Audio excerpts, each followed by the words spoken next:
Assalamualaikum tuan-tuan. Alhamdulillah, kita telah pun berada di fasa yang ketiga, iaitu fasa 10 malam terakhir di bulan Ramadan. Saya kongsikan satu doa yang boleh kita amalkan. Doa ini berbunyi, Bismillahirrahmanirrahim.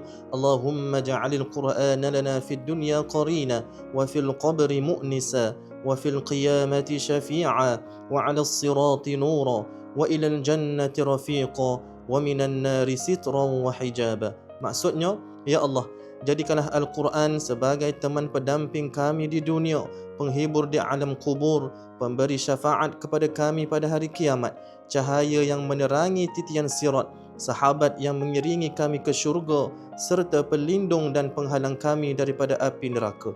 Amin ya rabbal alamin. Semoga dengan mengamalkan doa ini, kita semua terus istiqamah bersahabat dengan Al-Quran serta memperbanyakkan ibadah kepada Allah Subhanahu wa taala. Jangan lupa, jom sama-sama kita amalkan.